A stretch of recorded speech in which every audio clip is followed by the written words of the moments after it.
মোদি সাহেব ট্রাম্পের এই ফোন কল ডিপ্লোমেসি থেকে বাঁচতেও তার ফোন ইগনোর করতে পারেন। ট্রাম্পের এই ওভার ফোন কল ডিপ্লোমেসি এখানে আর কাজ করেনি। ভারতের অর্থনীতিকে একবারে জিমে পাঠিয়ে দিয়েছেন ডোনাল্ড ট্রাম্প। ভিয়েতনামের সঙ্গে নাকি আমেরিকার চুক্তি হয়ে গেছে।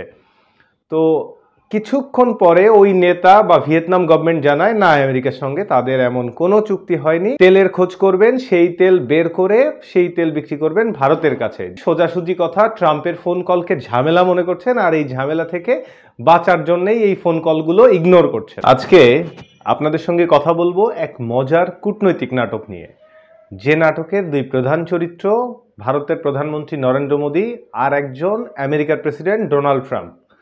এই কূটনৈতিক নাটকটা শুরু হয় গত পরশু। জার্মান এক গণমাধ্যম রিপোর্ট করে প্রেসিডেন্ট ডোনাল্ড ট্রাম্প গত কয়েক সপ্তাহে প্রধানমন্ত্রী নরেন্দ্র মোদীকে ফোন করেছিলেন।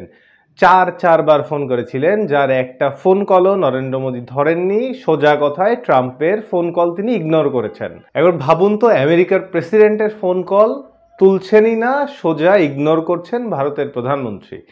যেই মোদির সঙ্গে ট্রাম্পের এত ঘনিষ্ঠ সম্পর্ক ছিল একটা সময়ে, এখন সেই মোদি ফোন ধরছেন না।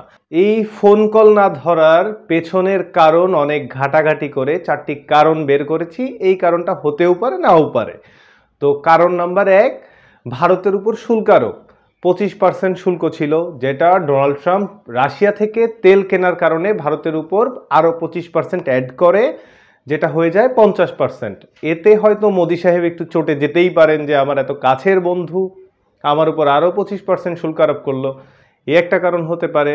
এই বাড়তি 25% শুল্ক আরোপ করে ভারতের অর্থনীতিকে একবারে জিমে পাঠিয়ে দিয়েছেন ডোনাল্ড ট্রাম্প। দ্বিতীয় কারণ হচ্ছে ট্রাম্পের মুখে খোঁচা। হোয়াইট হাউসে প্রেস কনফারেন্সে প্রেসিডেন্ট ডোনাল্ড ট্রাম্প বলেছিলেন, India's and Russia's economy is a dead economy.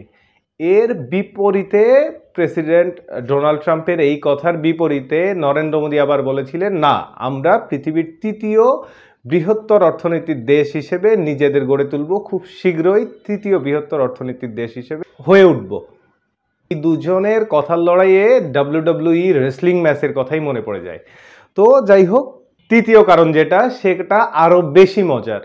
কিছুদিন আগে প্রেসিডেন্ট ডোনাল্ড ট্রাম্প ভিয়েতনামের এক নেতাকে ফোন করেছিলেন, রাজনৈতিক দলের নেতাকে ফোন করে তার সঙ্গে আলাপচারিতা করে তিনি সোশ্যাল মিডিয়াতে একটা পোস্ট দেন, ভিয়েতনামের সঙ্গে নাকি আমেরিকার চুক্তি হয়ে গেছে। তো কিছুক্ষণ পরে ওই নেতা বা ভিয়েতনাম গভর্নমেন্ট জানায় না, আমেরিকার সঙ্গে তাদের এমন কোনো চুক্তি হয়নি। তো ট্রাম্পের এই ওভার ফোন কল ডিপ্লোমেসি এখানে আর কাজ করেনি। হয়তো মোদি সাহেব ট্রাম্পের এই ফোন কল ডিপ্লোমেসি থেকে বাঁচতেও তার ফোন ইগনোর করতে পারেন মনে হয়। আর 4 নম্বর যে কারণ, যেটা মোস্ট ইম্পর্টেন্ট থিং, পাকিস্তানের সাথে আমেরিকার ঘনিষ্ঠতা। আমেরিকান প্রেসিডেন্ট ডোনাল্ড ট্রাম্প বলেছিলেন পাকিস্তানে তেলের খোঁজ করবেন, সেই তেল বের করে সেই তেল বিক্রি করবেন ভারতের কাছে। যে জিনিসটা হয়তো ভারতের মানুষ বা প্রধানমন্ত্রী মোদীর কাছে অতটা ভালো লাগে নাই। এই 4টা কারণই আমার কাছে মনে হয়েছে তার ফোন কল ইগনোরের প্রধান কারণ।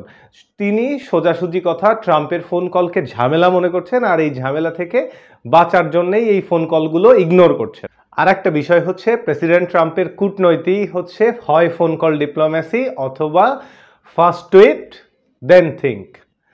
তো এর জন্যও হয়তো বাকিরা বিব্রতকর পরিস্থিতিতে পড়তে হয়, এজন্যই তাকে অনেকেই ইগনোর করা শুরু করেছেন ইদানিং।